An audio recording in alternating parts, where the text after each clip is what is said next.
Welcome to the Mindcraft Podcast.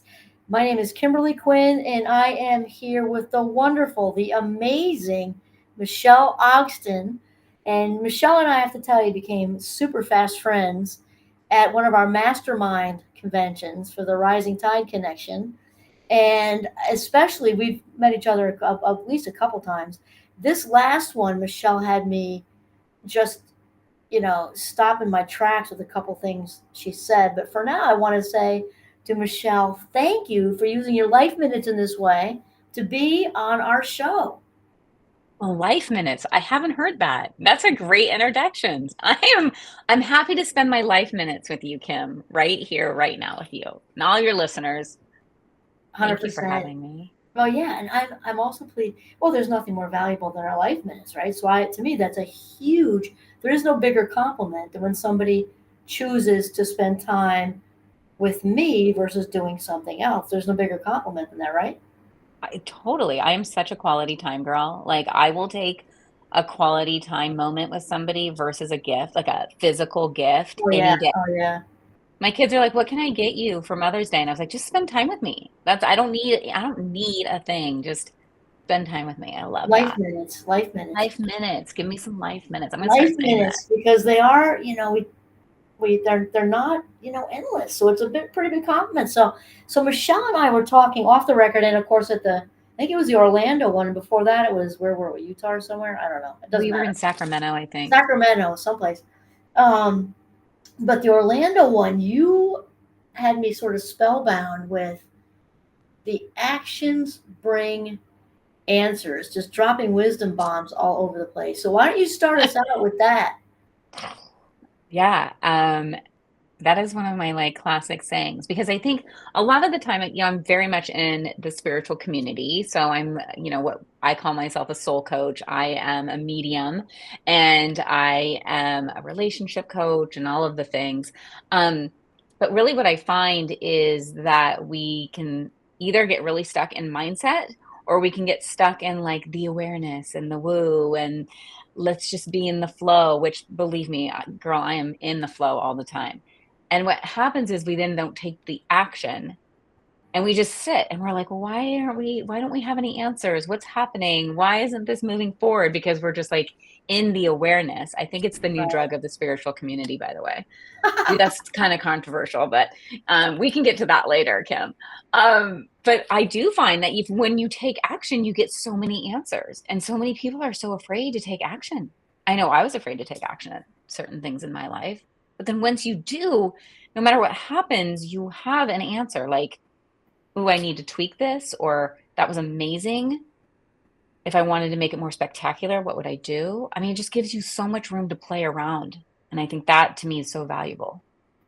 That's Would you agree? amazing. Actually, Michelle, I'm realizing I don't think that has ever happened to me, which is such a compliment that you and I were so um, kind of just in this authentic vibe just going on just now because I forgot to say what you. So I'm glad you said Michelle's a soul coach. It fits with what you're saying because what you're saying to me right now jives with what you do, right? Which is connecting people through, to their own inner healing through their intuition, right? So Yeah, that kind of absolutely. fits with the actions bring answers. Yes, because I think we all, I mean, I don't think, I know that we all have our inner knowing. I think we all have our own inner voice. I think, even though I'm a medium and I've studied for 30 years plus on developing my gift, I do not think that I'm more special than anybody else. I just think that just like working out, I've gone to the like intuition gym every day, right? Like I've done a lot of Love that. I'm gonna need to I've write done a that lot one of down. done a lot of intuition push-ups. So, that gift is really fine-tuned, but I really think that everyone can be their own best psychic, their own best intuition leader. And I think that is sometimes where we get hung up in society. I had a mentor once tell me, and I think this was brilliant. Her name's Andy Love. She told me that certainty looks for proof. So if I'm certain on something, I have proof of it. Like I've had enough Right. repetitions, I've had enough data, but knowing is just having faith. and that there's the difference. Knowing doesn't have certainty, whereas certainty looks for proof. And I think when we know our inner knowing, that's when like the deep healing takes place. We trust ourselves, we love ourselves. And I love this. what's better than that other than life minutes? I love this. I love this, Michelle, because I'm sure you and I probably listen to a lot of similar podcasts, but Wayne Dyer, a lot of the big Oh, spiritual. I love it. I love how, because I talk a lot about thoughts becoming beliefs. So thoughts, like when thoughts grow up, they turn into beliefs. When they're all grown up, the beliefs, and then next is knowing. So to believe something, I'm sure you can elaborate better than I can on this one. To believe something is a really good start, yeah, but that knowing's a whole nother level, right? I would totally agree with you. Knowing takes a lot of inner work, to be completely honest. Like, I don't want to scare anybody, but I mean, knowing, you got to get through a lot of shadow work to really know. Like, Mm-hmm. we got a lot of ego and shadow that comes Oh, in to, totally. want to block us. And I mean, let's be honest, that's the ego's job, is to protect us. And so Hmm. it comes up to say, hey, whoa, I have evidence that this is not going to go well. Let's pause this conversation. And then having a knowing of like, it's okay. Even if it didn't work out, or even if this exact same thing happened, I'm going to be okay. And like having a knowing around that, to me, that is like personal power at its highest. That there's something magical in that. I love how you Nobody said can take that. that from you. I love how you said that. So you're talking about also sort of. I'm hearing kind of like some vibration kind of lingo here too, right? Yeah, I mean, vibration can be like kind of controversial. Some people totally believe in it and some people don't. So, whichever you subscribe to, really, this is a lot about. I'm going to go off on a tangent here, Kim. So bring me back if we need to. Take your Okay. time. But if we're talking about knowing, right? Hmm. And we're talking about manifestation. So you were talking about like beliefs. I'm talking about knowing. And you're like, beliefs are kind of like the baby of Hmm. knowing, and before it's going to turn into something, right? Right. Which then gets us to like the bigger picture, which is like all about manifestation and the vibration that you're putting out. And I do not think like people are vibrational matches for trauma or horrible things to happen. I do, Totally. right? I mean, that is not the kind of vibration we're talking about. Right. Right. I Right. do believe that frequencies match each other. And so, in a sense, there's like, let's just say you're looking for a life partner, right? You want to have a relationship. When your vibration is really low, you tend to devalue yourself. You tend to settle for less. We tend to look for things, overlook things, or fall in love with potential. And we tend to not raise our vibration to then match somebody at the highest level of frequency that we can be. And so when we're at our highest levels, we attract certain people. It's why you and I are sitting together right now. We 100%. are, we are at a high vibrational match. And so your energy attracts mine, my energy attracts yours. And we're like, oh, let's have a conversation. Right. Right on. Right? I mean, that's what I think. So I think when we talk about vibration and what we're looking for and what we're matching, and maybe it's not love, maybe it's the right career or wealth. Money's a big one. We could do a whole vibrational thing on money.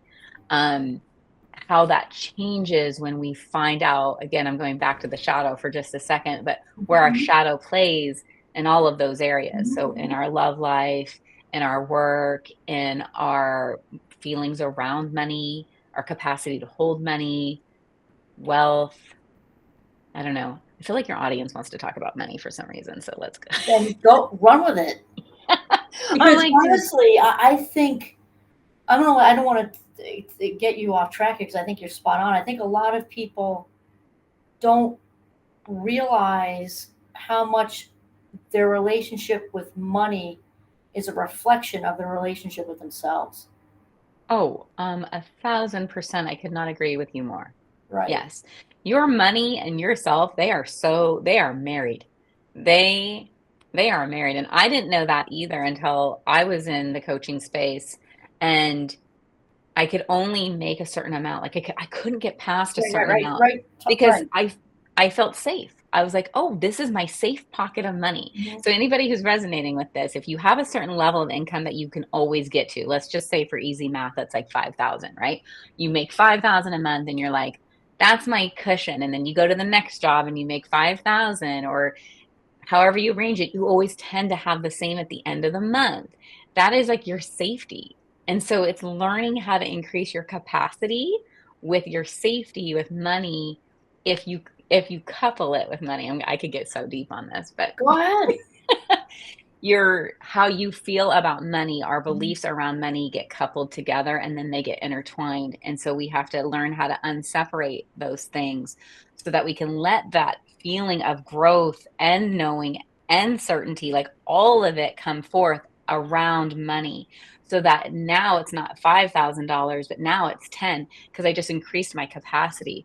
So if I take safety out of the mix and I'm like, okay, Mhm. money isn't just about safety. Maybe it's about freedom. Maybe it's about choice. Maybe it's about it buys me more time. Whatever it is, I've just increased Mhm. my capacity now to hold more money and to be with more money. And then level two is where does that show up in my body? Because oftentimes, and you see this happen to athletes all the time, where they go from like places like, they don't have any money, they came from poorer families, and now they're in the NFL and they're making all Right, this right, money, right, right, and then they lose it because the capacity to hold the money goes.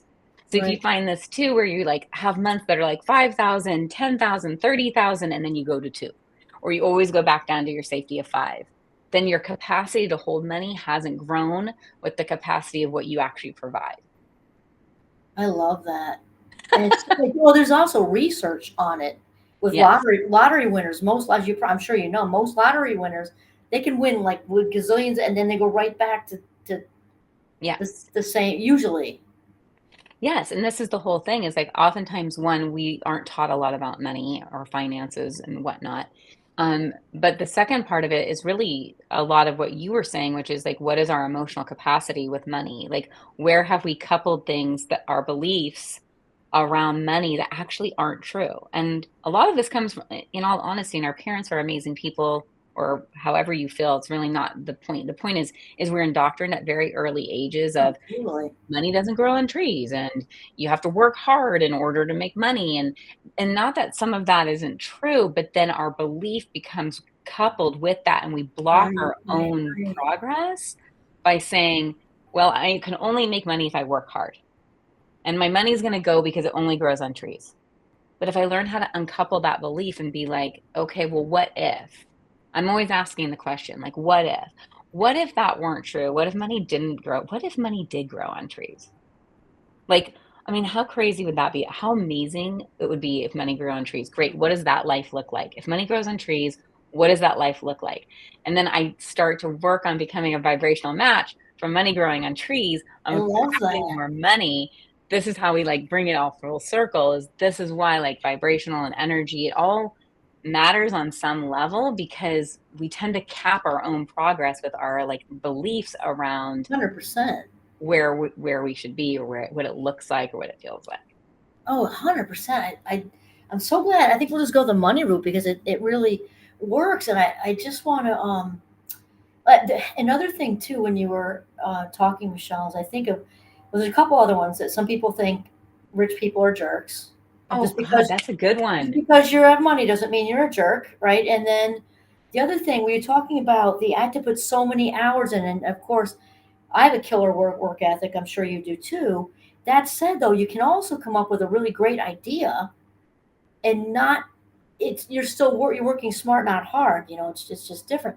And the other thing, I don't know if you've run into this. We can have some limiting beliefs. I think are very much rooted in shame, especially if you've ever met a financial anorexic. They make money, but they won't spend it.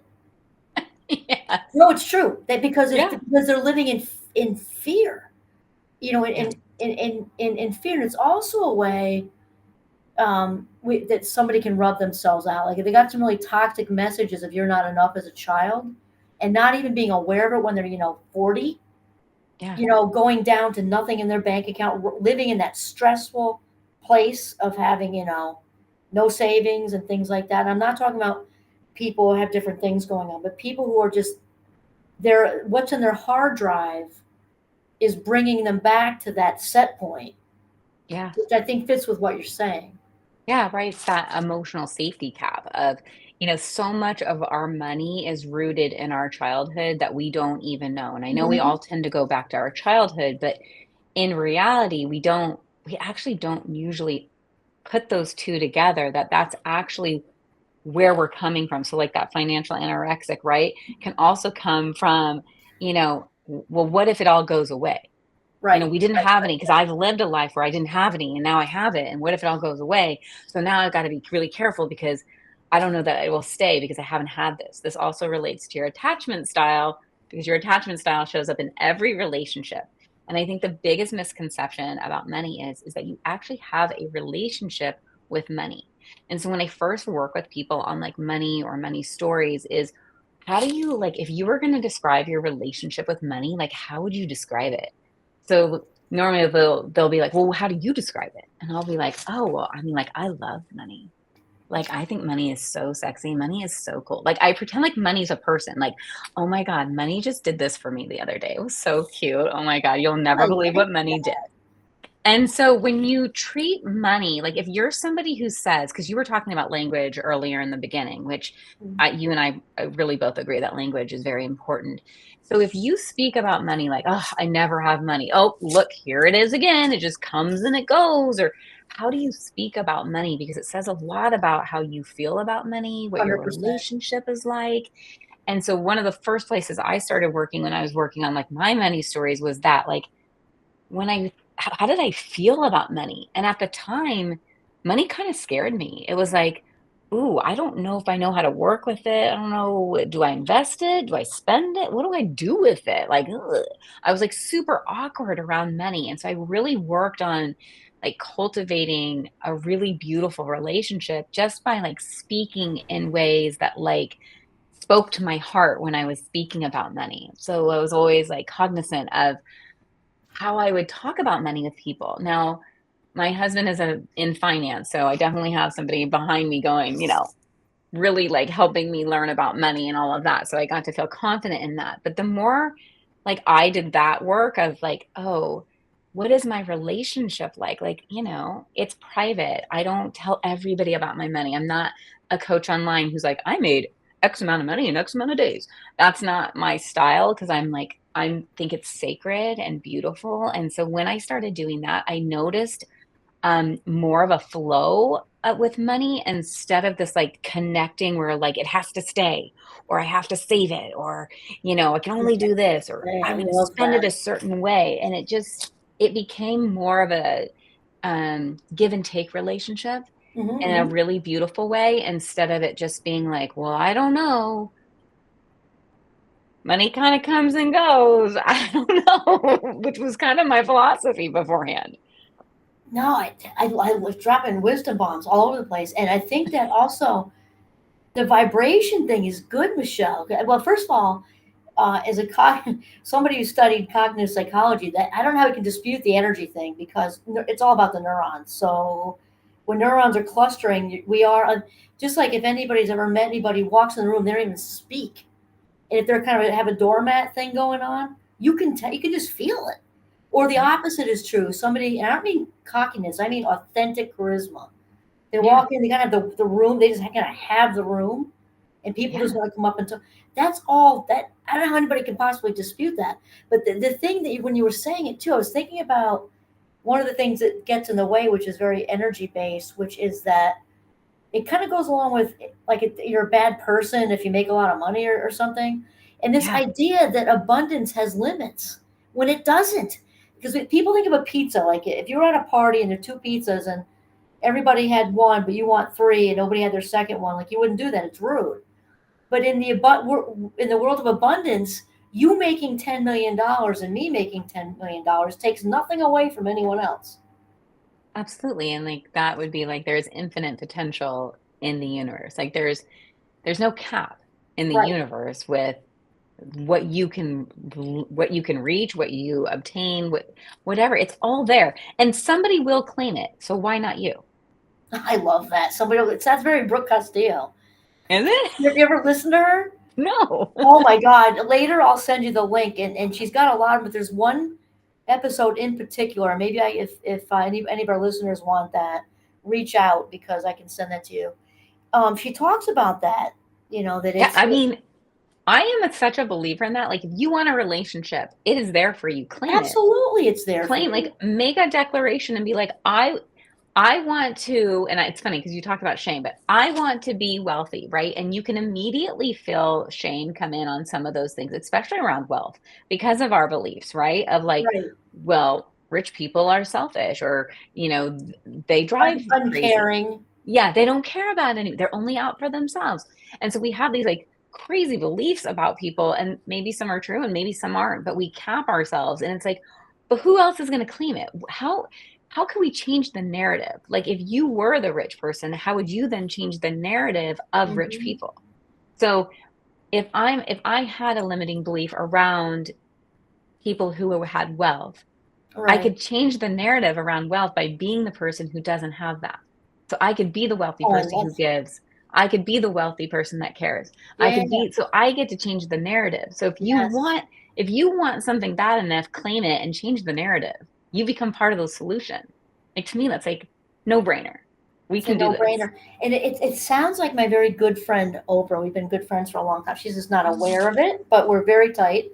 Yeah. And she's done so many things, and she says this a lot, that with what you and I are saying, Michelle, about that stigma or whatever, because she says when you have, and Brooke Castillo says it too, actually, when you have all this money, you're also better able to do big things, as far as helping, like Oprah in the school for girls that she started, I forget which country in Africa, but she's done so much with scholarships and, like, you know Yeah. I mean, it's all about your conscious contribution. right, Really, right, what are you really giving to? And I think we can take that as leaders or as just human beings in this world and say, what am I consciously giving to? So what are those things that I'm giving to? So, like, for example, just at a retreat in Maui, we give some of that money yes, back to the land. We give some to people that are needing money for fires or whatnot, because we're doing conscious contribution. I'm not just here to take your money and go, hey,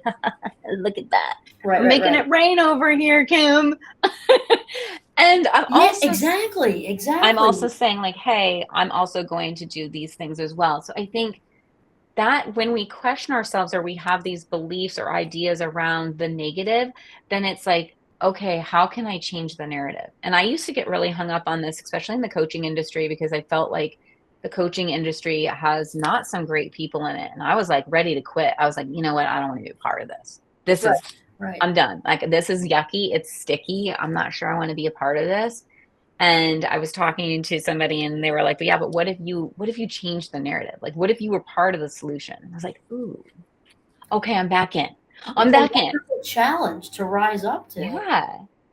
And I think that's true for all of us. Even in, like, Right. if you think about this, I know I was saying this about money, but it can also be true of relationships. If you're like, oh, no men are good, or all women are horrible, or they're just gold diggers and all men are a-holes, whatever the rhetoric is, you are actually attracting that to yourself. The more you say it, 100%.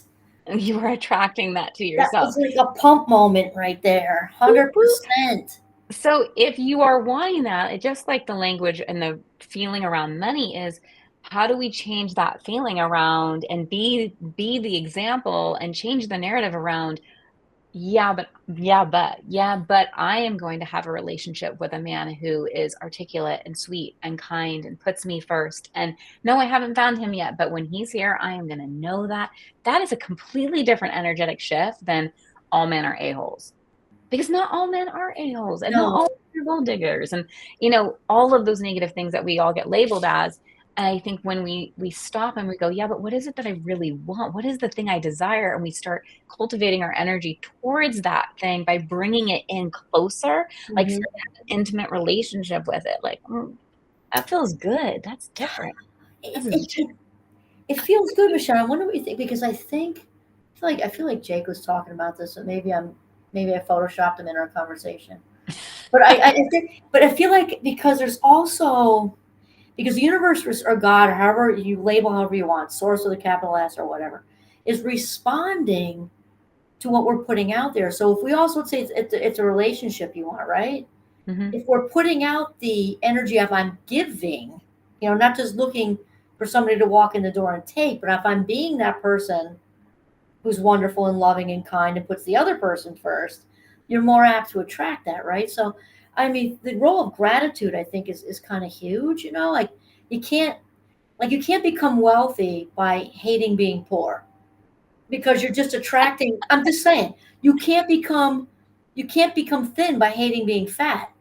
You know what I mean? Like you have to go towards something with some positive energy. Like I love my body. I love myself so much that I want to feel better. I'm hearing Julie May at this minute. I love myself so much that I'm going to choose, to not put that in my body today. Or, Right.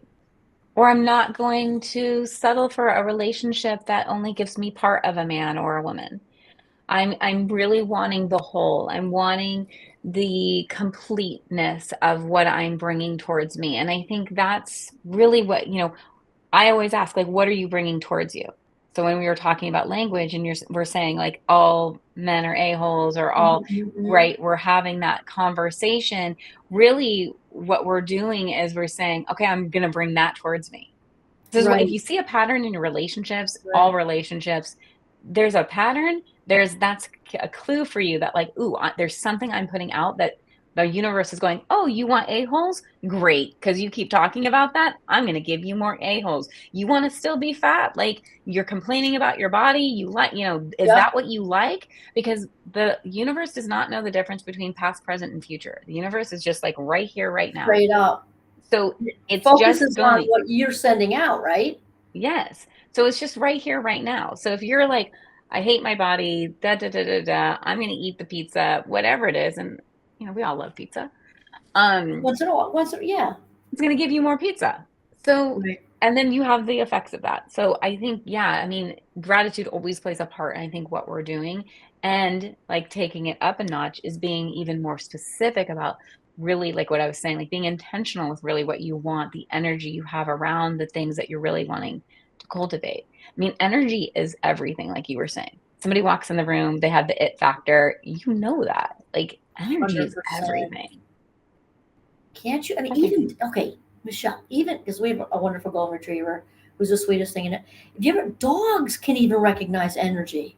Oh Watch my a gosh. dog. Yes. Dogs can sniff fear. They can sniff when somebody's not a good person. I love dogs. Listen, we could have a whole conversation around dogs, Kim.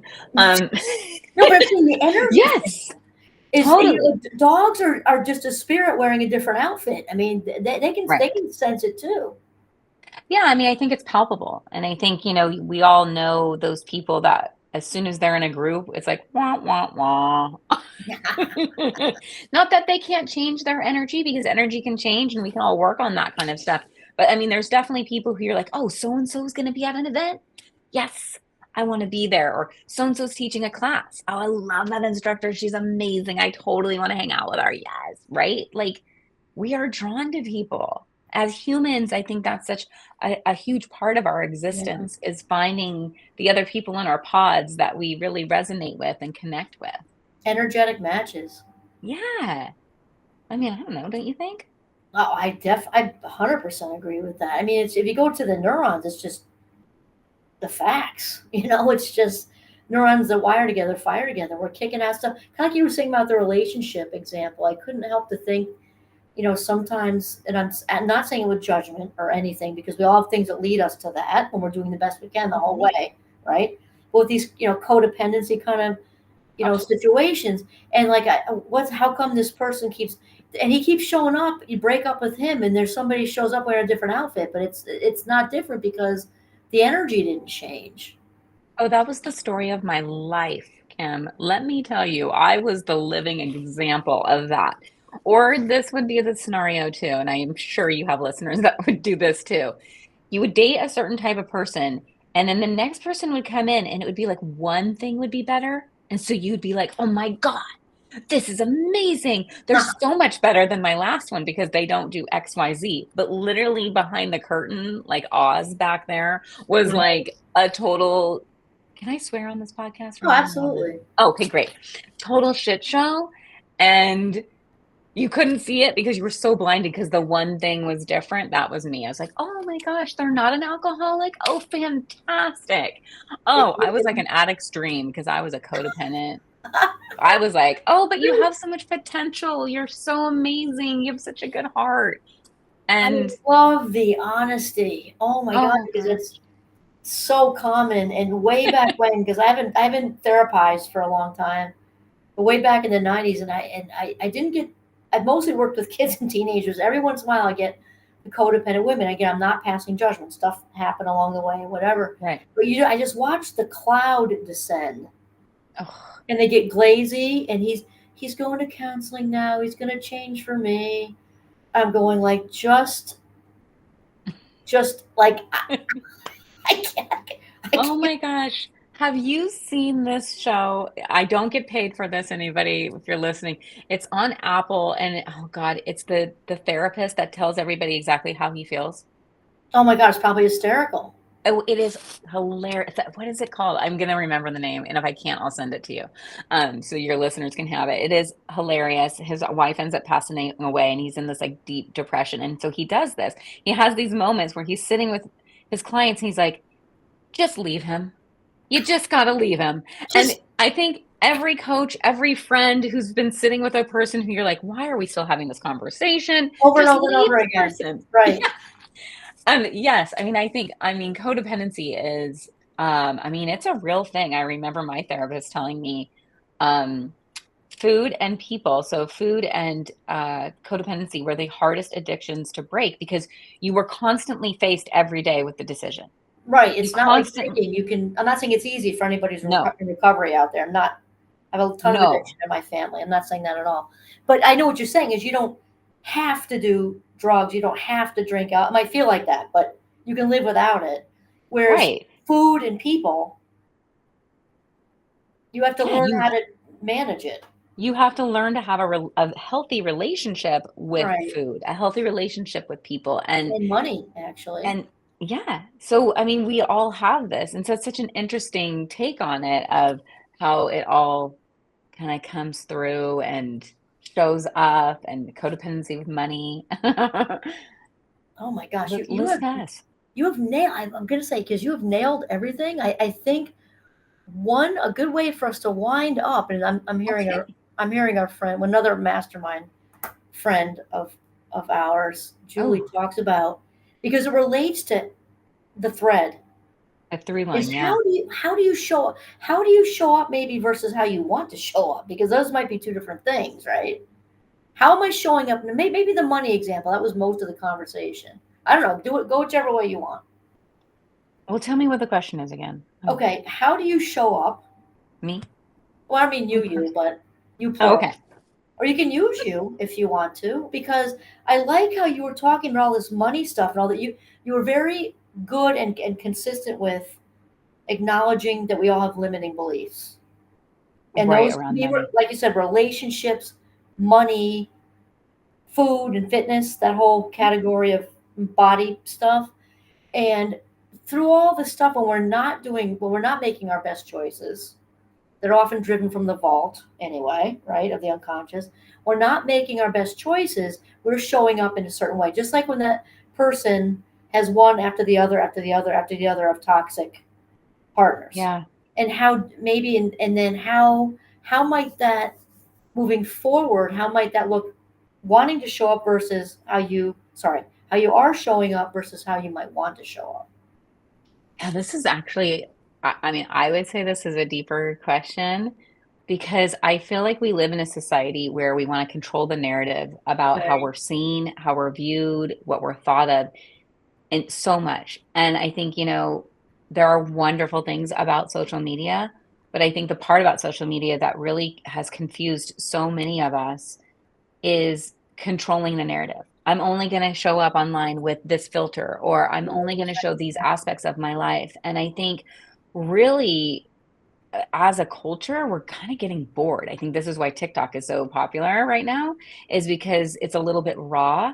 And we're tired of just seeing the Instagram reels and the highlight ideas of people's lives. And I know for me, showing up authentically, it really is. I mean, one, it's not as easy as it sounds.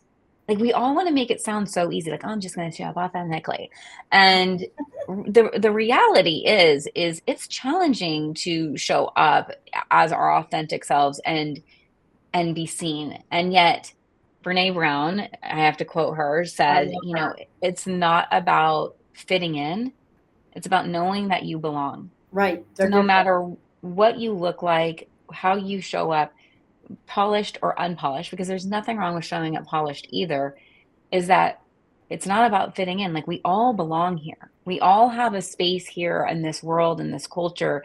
And sometimes we forget that. And so I think how we show up versus how we want to show up, I think that's a constant journey for all of us right now of learning. It's like a teeter totter of, I want to show up like this. And so I put a filter on and I want to show up, but I don't like, for example, even today, you and I jump on Zoom, I can put a filter on and you don't even know, but on Google, I can't. And so I was like, oh I crap, forgot about that. I was like, I don't get to put a filter on this one. All right, Kim, fine. Okay.